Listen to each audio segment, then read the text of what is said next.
Bonjour à toutes et à tous et bienvenue sur la chaîne YouTube Ronan au théâtre. Vendredi soir, je suis allé à la cartoucherie sous la pluie. Envoyé spécial, reportage, mollo. Juste moi qui fais un vlog.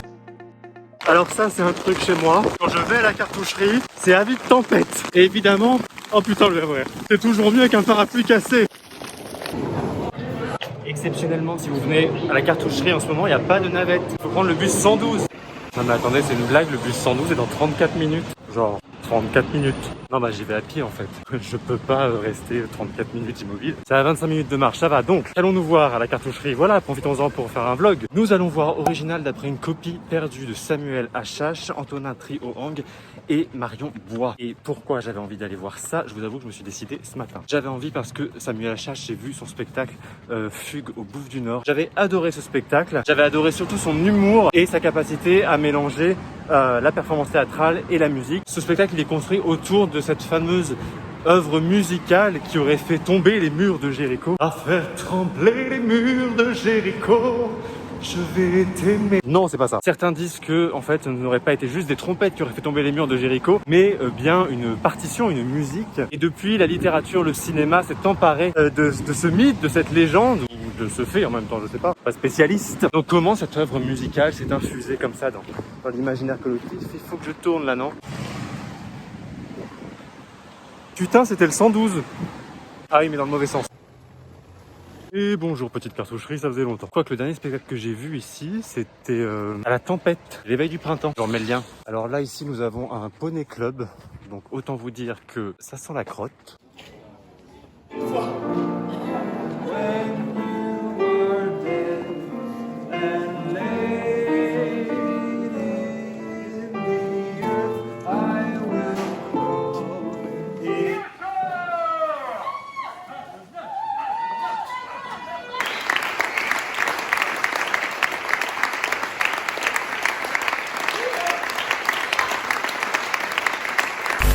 Mais dites-moi, c'était pas mal du tout ça. C'est typiquement, vous savez, ce genre de spectacle où la recherche dramaturgique prend une telle importance et est tellement intéressante qu'elle devient plus intéressante qu'une éventuelle œuvre finale qui pourrait naître de ces recherches. Et du coup, là, c'est ce qui se passe. Il y a tous les espaces sont occupés du théâtre, que ce soit à la fois le théâtre de l'Aquarium, mais aussi les ateliers Caroline Carlson derrière. Enfin, les ateliers Caroline Carlson, enfin non, c'est à côté des ateliers Caroline Carlson, mais en fait, c'est les ateliers du théâtre. Donc les deux salles, plus l'atelier, plus le hall. Les images que j'ai filmées, là, c'est uniquement ce qui se passe dans le hall à un seul moment du spectacle. Hein, ça reflète pas du tout l'ensemble du spectacle, mais on assiste comme ça à différents endroits de recherche et aussi à différentes formes potentiels qui peuvent émaner de ces recherches et qui font appel à des références cinématographiques, littéraires, etc. qui sont tout affichées sur le mur du hall. Il manque des références, moi, clairement. Sur la box, j'avoue que j'ai aucune ref là-dessus et je suis pas sûr de l'avoir compris. Et on a un opéra à la fin. Et ce qui est très drôle aussi, c'est que la fin, il y a quelque chose d'assez grotesque et à la fois hyper émouvant dans cette recherche de partition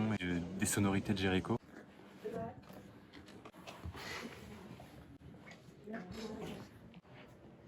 Regardez la taille du plateau.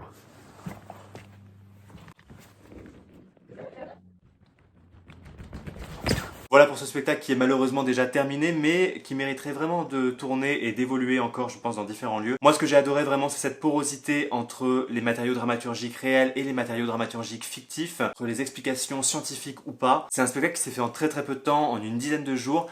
Ça se ressent un peu par moment et en même temps c'est cette urgence-là qui vraiment lui donne cette énergie. Et puis comme d'habitude dans les équipes de Samuel H.H., on a un cast qui est absolument super. Et un des acteurs que j'avais déjà repéré dans Fugue, et vous l'aviez repéré sûrement aussi, c'est celui qui faisait le numéro de la baignoire, c'est-à-dire qui se foutait à poil, qui se faisait un maillot de bain en scotch et qui plongeait et nageait à 100 mètres dans une baignoire. C'est Léo Antonin Lutinier qui, en plus d'être extrêmement drôle, chante extrêmement bien. Du coup c'est très pénible, il est beau, il est drôle, il chante bien. Voilà, c'est la fin de cette vidéo, merci à toutes et à tous de l'avoir regardée. N'oubliez pas avant de partir de donner un petit pouce bleu à la vidéo, de la partager et surtout de vous abonner à la chaîne en cliquant sur un bouton qui ressemble juste à ça et surtout d'activer la petite cloche pour être notifié de chaque nouvelle vidéo. Et puis nous on se dit à très bientôt pour une nouvelle vidéo au théâtre.